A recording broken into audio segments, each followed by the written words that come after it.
Tláhuac, y es que este fin de semana inicia la Feria del Elote y la Tortilla. Desde el recinto de Donceles, es decir, la Asamblea Legislativa, se pidió garantizar la seguridad de los organizadores y también de los visitantes. Es Edwin Hernández quien nos tiene los detalles.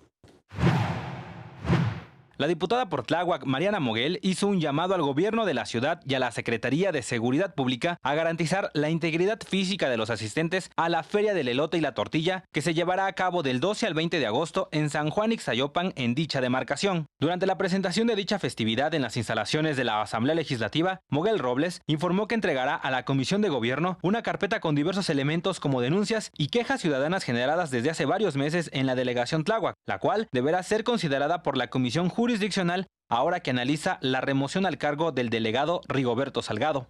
Eso sí, los voy a presentar a las instancias correspondientes, como la Procuraduría, a la propia Secretaría de Gobierno, pero también, por supuesto, que yo estaré entregándole a mi coordinador de mi fracción mi carpeta correspondiente con todo lo que yo a lo largo de más de un año, 6 meses hemos recopilado, que por lo menos hoy te hablo de que son más de 400 páginas de denuncias desde... Si quieres ver, no, yo no las veo sencillas porque a mí no me parece un tema sencillo. Por su parte, la organizadora de la feria, Isabel Juárez, informó que no pedirán seguridad adicional para los días de la fiesta y que existe coordinación con las autoridades capitalinas en materia de protección ciudadana.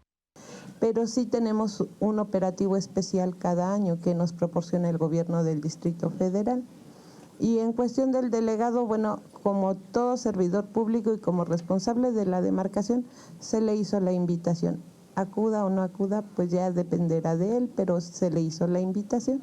Javier Martínez en las imágenes, Edwin Hernández, 21 Noticias.